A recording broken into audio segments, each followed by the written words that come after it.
bénéficie l'arbre sur lequel il est assis. Et pour parler de cette décision controversée, à polémique, de mise en consommation de produits courants en transit au port autonome de Cotonou, nous recevons El Hadj Ablaye Ibrahim, président du Syntraconab, le syndicat national des transporteurs et des conducteurs du Bénin.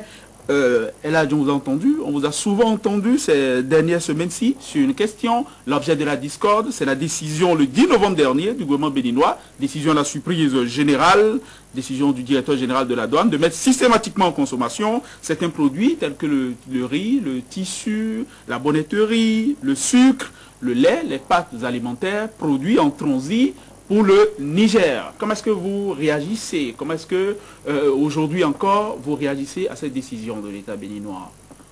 Bon, nous vous en remercions d'avoir toujours en avoir le courage et nous inviter pour pouvoir vous informer de ce que nous pensons en pratique, ce n'est pas en théorie.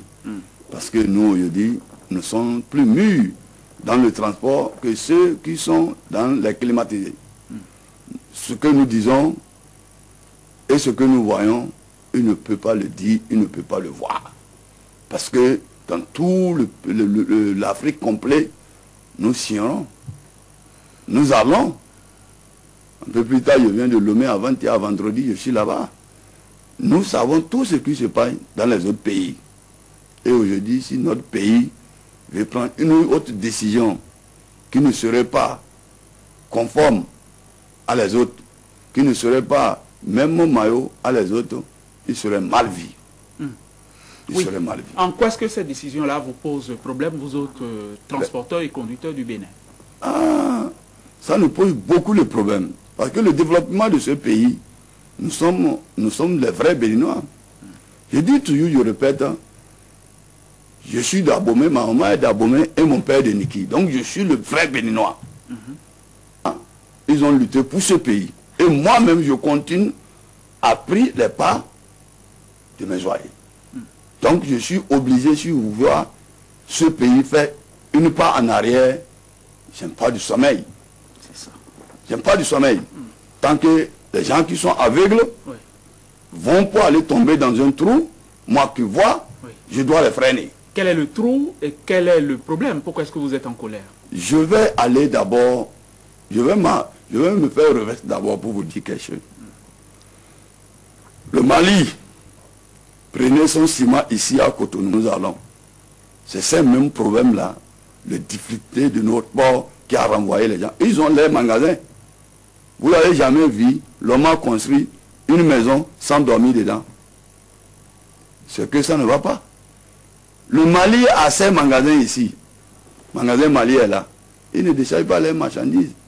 Parce que nos faux frères, nos comportements de nos douaniers, le comportement de notre port ne les arrange pas. Ils ont fui. Ciment, l'engrais, ils prenaient ça ici. Nous-mêmes, notre engrais aujourd'hui sort de Lomé. Avant-hier, on était avec M. Ibadalou. Il a appelé devant nous, Talon. Pourquoi tu ne décharges pas tes marchandises ici? Talon lui disait que la première fois qu'il a déchargé ses marchandises ici, il a eu des problèmes. Jusqu'il a payé 200 et quelques millions. Donc lui ne va plus descendre. Lui-même a les cargaisons même qui vont là-bas. Nous avons fait 3 ans aujourd'hui que c'est au Togo que nous prenons notre engrais que nous cultivateurs travaillent avec. Vous avez vu une port qui ne sert pas son pays d'abord. Un ça, déployé de côté. Et Tadjala ici, il avait 12 camions qui chargent pour le Niger. Ils ont dit que si le camion sort, charge, c'est Topa et Misewo qui achètent les marchandises. S'il charge là, au cours de route, Ndali va payer 800 000 francs. Sur la voie, 200 000 francs par poste de la douane. C'était moi qui est le patron de cet Tadjala pour Agadez Alit. Ils ont tué ça. Eux, ils ne viennent plus. C'est manque à gagner pour nos bonnes femmes de Tokwa complet. Pour nos gens qui vendent le tissu complet, tout. Eux, ils sont partis. Maintenant, on est là, maintenant, aujourd'hui. Le ciment, aujourd'hui, que les Togolais fournissent le Niger. Ce n'était pas ici qu'on prenait ça. C'est ici qu'on prenait ça. Les deux pays, Burkina et Mali. les trois pays, Burkina, Mali et Niger, ils ont fui. Pourquoi ils ont fui? C'est des choses pareilles comme ça. Et nous continuons, nous ne regardons pas revers pour voir toutes les choses là qui nous ont échappé. D'accord. Comment nous allons prendre encore une autre mesure pour pouvoir les ramener et non renvoyer le peu que nous avons encore. Oui. Pourquoi est-ce que la dernière décision, celle du 10 novembre, sur la mise en consommation systématique de certains produits courants? D'abord, même si vous voulez renvoyer les gens, ce n'est pas de cette manière que vous allez les faire. Parce que en 3 jours, en 4 jours, dites les gens que désormais vous allez dédouaner vos marchandises avant d'amener chez vous. Le sucre maintenant, le Niger consomme le sucre plus que toute l'Afrique. Vous avez dit qu'ils doivent mettre ça ici en chose avant d'amener chez eux. Nous savons bien bon, que le sucre là, ça va au Nigeria. Ça va au Niger encore. Comment vous allez faire pour savoir celle qui va au Niger? Parce que la consommation de Niger ne peut pas être dédouanée et vous remettre de l'argent ici. Ce n'est pas vous qui gérez le pays Niger. Et si la décision allait prendre comme ça, on allait les donner au moins 3 mois. 3 mois. Parce qu'ils savent que de commander ça fait 2 mois et quelques. On allait les donner 3 mois. Et désormais, vous allez faire tant, vous allez faire ça. Et les partager les papiers, les envoyer chez eux, les papiers. Désormais, c'est ce que vous allez faire. Mais plus, ça tombe, on dit qu'à telle date-là, de 3 jours, vous allez commencer par dédouaner vos marchandises. Les marchandises sont déjà dans les camions. Les marchandises sont déjà au queue. Les marchandises sont déjà dans les magasins. Vous prenez cette décision. Ça choque. Or que de l'île, ils avaient pris cette décision comme ça. Les véhicules ont chargé. Les véhicules béninois ont chargé. Les véhicules béninois, il avait 7 véhicules qu'ils ont choisis à Maradi. Compte tenu des véhicules de béninois, ils ont arrêté. De l'huile a écoulé même. Ça fait 4 mois garés avec l'huile. Et les marchandises qui sont sorties d'ici pour aller, après qu'ils avaient fini de faire tout, les marchandises dédouanées, amenées là-bas encore, quand ils ont avalé ça, pour eux, aller dans les environs de une seule bidon fait 19 500. Les gens qui viennent de Togo, Ghana a 2 ports. Côte d'Ivoire fait même une chose, on fait le rail jusqu'à aujourd'hui Burkina. Au Burkina, qui fait déjà 482 km de Niger. Et aujourd'hui, à notre chose là déjà, il faut aller hier. Ils ont commencé par déjà arranger ça déjà. C'est une perte pour qui? Pour nous les Béninois. Pour nous les Béninois. Moi, je croyais que si je suis à leur place, c'est les 4 pays là que nous allons faire les réunions parce que nous sommes des fournisseurs. Nous fabriquons même chose. Nous allons faire réunion pour voir vraiment le Niger est en train de profiter par nous. Voilà, nous ne gagnons rien. Comment nous allons faire? Nous allons augmenter nos prix. Mais ce n'est pas pour dire que les douaniers. Parce que vous avez vu un autre pays que vous allez voir, RN ici, RB ici. Vous avez vu ça? Maintenant, si c'est les voitures qui sont venues ici, ils vont dire que toutes les voitures qui sont ici à Cotonou vont au Nigeria. Si on leur dit que bon, quand eux-mêmes s'en vont au Nigeria, et le Niger gagne 14% là-dessus, nous ne gagnons pas ça. Aujourd'hui, maintenant, nous allons les mettre ça en dédouanement. S'ils vont là-bas, ils vont mettre 2 plaques.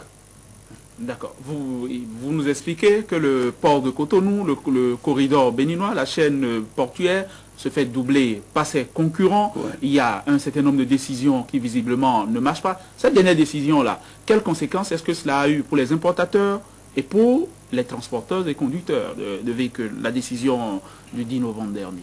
Bon, d'accord. La décision-là a eu trop de problèmes. Aujourd'hui, si vous allez tout de suite sur la voie, vous allez voir qu'il n'y a rien qui circule. Si vous allez sur les choses, nous avons 700 et quelques camions qui sont au Lomé. Lomé prenait du ciment pour amener à Choyou, pour amener au Lomé, Niger, faisait 1 600 000 francs. Quand les Béninois sont partis avant-hier, on les a chargés 1 200 000 francs. Les 400 000 francs, c'est une perte de notre pays. Je suis obligé de déplacer. Allez-y les voir. Et nous avons tenu un accord maintenant qui vont les charger 1 400 000 francs. Vous avez vu, les 200 000 sont partis en l'air. Et encore, nous ne sommes pas chez nous. 1. 2, maintenant, la consommation qui sont en train de dire que de main dans le pays. Les autres, maintenant, ports ne vont pas les suivre. Le Bénin ne commande pas tous les 4 ports. Togo, Ghana a 2 ports, Côte d'Ivoire est là. Ils ne les commandent pas. Et ils ne vont pas les suivre. Si eux disent que voilà ce que nous allons faire, les autres maintenant, les transporteurs, vont prendre tout ce qu'ils ont là-bas. Parce que le Bénin n'a pas de l'ordre d'aller charger là-bas. C'est le Togo qui a vu que le ciment ne l'arrange pas. Et nous, c'est de l'oche. Il nous a jeté ça. Nous le prenons aujourd'hui. Nous ne passons pas dans notre territoire. C'est ce que le Togo même fait. Le ciment fabriqué au Togo. C'est pour cela qu'on nous a permis de prendre cette marchandise pour amener aux choses. Maintenant, aujourd'hui, tout de suite, maintenant, ce que nous sommes en train de dire. La consommation qu'ils sont en train de dire qu'ils vont mettre. Nous, on les avait dit, si nous appelés, ce n'est pas de cette manière qu'ils allaient mettre. Ils allaient voir. Les gens payent 350 000 francs pour le transit. Exemple. Maintenant, vous disiez que vous ne gagnez rien dedans. Vous ne gagnez que 2700 francs dedans. Nous avons dit, bon, nous vous tenez un séance de travail avec les autres. Les faux frères qui vont dans les environs de 200 et quelques mille francs là. Vous, c'est les étrangers. Tous les 200 et quelques mille francs sont en bataille. La plupart de l'argent là, ça va en Europe. Vous allez les voir, en tant que nous qui appartenons à ce pays. Maintenant, vous allez diminuer pour vous. Et les importateurs là, vous voyez comment nous sommes. Vous allez. Parce que le Niger ne va jamais vous accepter que vous faites comme ça et les autres pays vont le faire. Vous êtes une seule pays qui prend les décisions. Que si eux, les Nigériens ont accepté, les autres 3-4 ports vont leur demander la même chose. Ça veut dire que c'est vous qui avez rebellé les autres ports pour venir réclamer les 14% qu'ils gagnaient. Eux ne vont pas vous accepter, ils ne sont pas bêtes. Quand eux savent qu'ils ont au moins 4 portes à sortir, vous avez bouché une seule porte. Si les têtes travaillent bien, s'ils sont les intellectuels, n'est pas les intellectuels tarés, ils vont dire tant mieux pour une seule porte là. Les 3 portes peuvent nous fournir. C'est ce que les Nigériens ont fait. Ils ont dit bon, quand vous nous montrez que nous n'avons pas de port, vous bloquez ce port, vous disiez que vous prenez vos décisions comme vous voulez. Donc nous maintenant, si nous acceptons ce que vous voulez nous faire, toutes les autres ports vont nous faire ça. Nous ne devons pas accepter, même nous-mêmes, mettons-nous à la place du Niger. Aujourd'hui, c'est le Niger et les autres pays qui nous servent. Le Niger dit qu'aujourd'hui, il nous fait quelques lois qui les valent. Ok, voilà.